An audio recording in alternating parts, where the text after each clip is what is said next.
ఈరోజు Sattenapalli rural police స్టేషన్లో నా మీద మరి కొంతమంది ముద్దాయిల మీద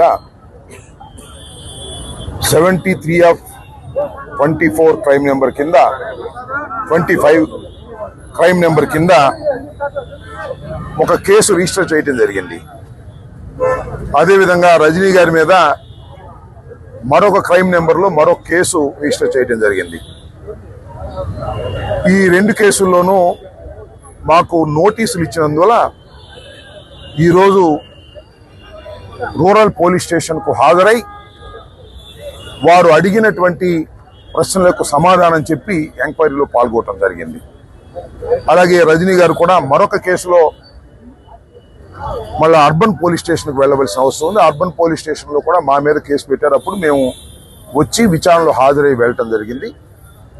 ఈరోజు ఆయన అంతకు ముందు రాలేదు కాబట్టి ఈరోజు అక్కడ కూడా హాజరైన తర్వాత వెళ్ళటం జరుగుతూ ఉంది. మీ అందరికీ తెలుసు, మేమిద్దరం కూడా జగన్మోహన్ రెడ్డి గారి క్యాబినెట్లో మంత్రులుగా చేసినటువంటి వ్యక్తులం. మా మీద కేసులు పెట్టి ఇలా పోలీస్ స్టేషన్కి తిప్పేటటువంటి కార్యక్రమాన్ని నారా చంద్రబాబు నాయుడు గారు, లోకేష్ గారు, కూటమి ప్రభుత్వం పనిగట్టుకు చేస్తున్నది. నేను ఒక ప్రధానమైనటువంటి అంశాన్ని ఇక్కడ మీకు గుర్తు చేస్తాను. జగన్మోహన్ రెడ్డి గారు రెంటపాళ్ళ వచ్చిన సందర్భంలో మేమందరం కూడా ఆయన వెంట వచ్చాం. రెంటపాళ్లే కాదు, జగన్మోహన్ రెడ్డి గారు ఎప్పుడు ఏ పర్యటనకు వెళ్ళినా వారి వెంట మేము వెళుతూ వస్తూ ఉన్నాం. ఇవాళ కాదు, జగన్మోహన్ రెడ్డి గారు పార్టీ పెట్టిన దగ్గర నుంచి ఓదార్పు యాత్ర కానీ పాదయాత్ర కానీ ఎక్కడైనా ఆయన వెంట వెళుతూ ఉన్నాం, ఫాలో అవుతూ ఉన్నాం. కానీ ఎప్పుడు ఇలాంటి కేసులు పెట్టిన పాపాన పోలేదు. అంతేకాదు, చంద్రబాబు నాయుడు గారు కూడా సత్తెనపల్లి వచ్చాడు. నేను శాసనసభ్యుడిగా ఉన్నప్పుడు, మంత్రిగా ఉన్నప్పుడు బాధుడే బాధుడనే కార్యక్రమంలో ఆ రోజున వారు కూడా వేలాది మంది వచ్చి పాల్గొన్నారు. వాళ్ళ మీద మేము ఎప్పుడూ కేసులు పెట్టలేదు. అలాగే యువగలం అని చెప్పి లోకేష్ గారు పాదయాత్రలో వచ్చాడు, అక్కడ నుంచి అటు తిరిగి వెళ్ళిపోయాడుకో, అప్పుడు కూడా మేము ఎవరి మీద కేసులు పెట్టలేదు. కానీ జగన్మోహన్ రెడ్డి గారి వెంట వచ్చినందుకే మా మీద కేసులు పెట్టి మమ్మల్ని వేధించాలనేటువంటి ప్రయత్నం చేస్తున్నారు. కాబట్టి ఆయన తప్పకుండా అందువల్ల ఆయన తీసుకెళ్ళబోయే పక్కే. అందువల్ల మీ అందరికీ నేను చెప్పదలుచుకున్నది ఏమిటంటే, కావాలని మా మీద కక్షగట్టి కేసులు పెట్టి పోలీస్ స్టేషన్లకు తిప్పి కోర్టులకు తిప్పి మమ్మల్ని ఇబ్బంది పెట్టాలనే ప్రయత్నం ఈ కూటమి ప్రభుత్వం చేస్తున్నదనేది దీన్ని బట్టి అర్థమవుతున్నటువంటి అంశమని ఈ సందర్భంగా నేను చెప్పదలుచుకున్నాను. ఇవాళ మా మీద కేసులు పెట్టడమే కాదు, రాష్ట్రంలో వైఎస్ఆర్ కాంగ్రెస్ పార్టీకి చెందినటువంటి నాయకులు అందరి మీద కేసులు పెట్టాలి, లోపలయ్యాలి అనేటువంటి దృక్పథంతో ప్రయత్నం చేస్తూ ఉన్నారు. నిన్ననే మిథున్ రెడ్డి గారు పార్లమెంటు సభ్యుడైనటువంటి వ్యక్తి, ఆయన్ని కూడా అరెస్ట్ చేశారు, కోర్టులో పెట్టారు. ఆయన దించబోయే బాబు కోర్టులో పెట్టి పోలీస్ స్టేషన్ రాజమండ్రి సెంట్రల్ జైలుకి తరలించేటటువంటి కార్యక్రమం చేశారు. ఈ విధంగా కావాలని లేనిపోని కేసులు పెట్టి మమ్మల్ని వేధించాలనే ప్రయత్నం చేస్తున్నారనేది మీ అందరికీ స్పష్టంగా అర్థమవుతున్నటువంటి అంశం. కాబట్టి తాగి వచ్చాడు. కాబట్టి మీ అందరికీ మనవి చేసేది ఏమిటంటే, ప్రజలు అర్థం చేసుకోండి, ఏ విధంగా ఈ పరిపాలన సాగుతూ ఉన్నదో అర్థం చేసుకోవాల్సినటువంటి అవసరం ఉన్నది. ఇక్కడ మేము పరిపాలన చేశాం, మంత్రులుగా చేశాం. మీ అందరికీ గుర్తుండే ఉంటుంది, సంవత్సరం క్రితం దాకా ఇక్కడ మంత్రిగా వ్యవహరించాను. ఇవాళ సత్తెనపల్లిలో రాజకీయం ఎలా ఉందో నేను ప్రత్యేకంగా మీకు చెప్పాల్సిన అవసరం లేదు. ఇవాళ ఎవరండి ఇక్కడ శాసనసభ్యులు? శాసనసభ్యులుగా ఉన్నాయని ఎక్కడున్నాడు? ఒక ఆయన డిఫాక్టో శాసనసభ్యుడు ఇచ్చాడు, ఒక ఆయన రాజ్యాంగేతర శక్తి, ఆయన కాంట్రాక్టర్ డిఎన్ఆర్ అంట. ఆయన దగ్గరికి వెళ్ళి చేతులు కొట్టి ఉంచవలసి వస్తుంది. ఓట్లు వేసిందేమో ఎమ్మెల్యే గారికి, మీరు వెళ్ళి చేతులు కట్టుకుని ఉంచున్నదేమో ఆ కాంట్రాక్టర్ దగ్గర. ఏందే నాకు అర్థం కాలేదు. ఓట్లు వేసిన వాళ్ళకి సిగ్గు లేదా అని అడుగుతా ఉన్నా. ఆ ఎమ్మెల్యే గారికి రాసి ఇచ్చేసాడు కాంట్రాక్ట్ మొత్తాన్ని. ఇవాళ వెళ్ళి అక్కడ కూర్చొని రాజకీయం చేసుకోవాల్సిన పరిస్థితి, చేతులు కట్టుకుని ఆయన దగ్గరికి వెళ్ళాలి. ఆయన ఈ సత్తెనపల్లిలో ఉన్నటువంటి స్థలాలన్నీ ఆక్రమించుకుంటాడు.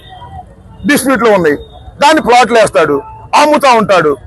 ఈ విధమైనటువంటి కార్యక్రమాలు ఇక్కడ జరుగుతూ ఉన్నాయి. లిక్కర్ స్కామ్ అంటున్నారు కదా, నేను ఒకటి మనవి చేస్తున్నా. ఇవాళ ఈ నియోజకవర్గంలో ఈ హెడ్ క్వార్టర్లో 4 బార్లు ఉన్నాయి, అవునా? 4 బార్లు ఉన్నాయి. అవన్నీ కూడా వైఎస్ఆర్ కాంగ్రెస్ పార్టీలో ఆ బార్లు బిడ్లో వేసి తీసుకున్నారు. ఇవాళ ఓనర్లు ఉన్నారండి ఆ బార్లో. 3 దానిలో ఓనర్లు లేరు. డిఎన్ఆర్ గారు ఎవరు చేస్తే వాళ్ళు పెట్టారు, ఓనర్లు సరిమేశారు. ఇంతకన్నా దారుణం ఏం కావాలి? అసలు నేను మనవి చేస్తున్నా, అసలు వైఎస్ఆర్ కాంగ్రెస్ పార్టీ అధికారంలో ఉన్నప్పుడు, మేము మంత్రులుగా ఉన్నప్పుడు బెల్ట్ షాపులు ఉన్నాయా అని అడుగుతా ఉన్నా. ఎక్కడన్నా బెల్ట్ షాప్ ఉండి పట్టుకుంటే నేను ఫోన్ కూడా చేసేవాడిని కాదు. ఇవాళ ఎక్కడ పెడితే అక్కడ బెల్ట్ షాపులు కదండి. ఏమిటండి ఈ దారుణం? ఈ లిక్కర్ స్కామ్ ఎవరు చేస్తున్నారండి? చంద్రబాబు చేస్తున్నాడు, ఇక్కడ డిఎన్ఆర్ చేస్తున్నాడు, అక్కడ లోకేష్ చేస్తున్నాడు, మంత్రులంతా కూడా చేస్తున్నారు. వాళ్ళ లిక్కర్ స్కాములన్నీ కూడా డబ్బులు వసూలు చేసుకునే కార్యక్రమం. జగన్మోహన్ రెడ్డి గారి మీద, వైఎస్ఆర్ కాంగ్రెస్ పార్టీ మీద కేసులు పెట్టి వేధించాలి, లోపలేయాలి. మేము జడుస్తావా? ఎన్ని చూసి వచ్చాం ఇవాళ? ఇన్ని చూసి రాజకీయాల్లోకి వచ్చామని మనవి చేస్తున్నా. దేనికి భయపడే ప్రశ్న లేదు. కాకపోతే మాకు కొద్దిగా బిడియం వేస్తుంది. ఎందుకంటే మంత్రులుగా చేసిన వాళ్ళం వచ్చి పోలీస్ స్టేషన్కి హాజరు కావాలంటేనో, పోలీస్ స్టేషన్ నుంచి బయటకు వచ్చి మీ ముందు హాజరు కావాలంటే కొద్దిగా బిడియం వేస్తుంది. ఆ బిడియం కూడా పోయింది. ఇంకా రెడీగా ఉన్నాం దేనికైనా. సెంట్రల్ జైలు పంపుతారా? పంపడం రెడీగా ఉన్నాం. కోర్టుకు పిలుస్తారా? రెడీగా ఉన్నాం. దేనికైనా సిద్ధపడి రాజకీయాలు చేయడానికి సిద్ధంగా ఉన్నాం. ఈ చంద్రబాబు నాయుడు గారి కూటమి ప్రభుత్వం చేస్తున్నటువంటి దౌర్జన్యాలని, అన్యాయాలని ఎదుర్కోవడానికి సిద్ధంగా ఉన్నాం ఈ 4 సంవత్సరాల పాటు కూడా మనవి చేస్తున్నా. ఏంటండి అన్యాయం? నాకు అర్థం కాలేదు. పోలీస్ వ్యవస్థ ఉంది ఎందుకండి? మా మీద కేసులు పెట్టానికా? మాజీ ఎమ్మెల్యే మీద కేసులు పెట్టానికా? మాజీ మంత్రుల మీద కేసులు పెట్టానికా? వైఎస్ఆర్ కాంగ్రెస్ పార్టీ మీద కేసులు పెట్టానికా? పెట్టండి అయ్యా. దోపిడీదారుల మీద పెట్టండి, రౌడీల మీద పెట్టండి, దొంగల మీద పెట్టండి, సంఘ విద్రోహ శక్తుల మీద పెట్టండి. మేము సంఘ విద్రోహ శక్తులు అని అడుగుతా ఉన్నా. మేము సంఘ విద్రోహ శక్తులు కాదు, మేము సంఘ విద్రోహ శక్తులు అని అడుగుతా ఉన్నా. మేము సంఘ విద్రోహ శక్తులు కాదు, ప్రజాసేవ చేయడానికి రాజకీయాల్లో వచ్చాం. ఎన్నిక కాబడ్డాం, మంత్రులుగా చేశాం. మా మీద కేసులు పెట్టి మమ్మల్ని అణచాలని ప్రయత్నం చేసే లోకేష్ కి, చంద్రబాబుకి బుద్ధి చెప్పి తీరుతాం రాబోయే కాలంలో మనం చేస్తున్నా. ఎంతసేపు పట్టిద్దండి? కాలం గిర్రని తిరిగి వచ్చేసింది. 1 సంవత్సరం అయిపోయింది, ఇంక 3 సంవత్సరాలేగా, మధ్య ఇంకో సంవత్సరం ఎలక్షన్లేగా. కాబట్టి కాలం గిర్రని తిరిగి వస్తుంది.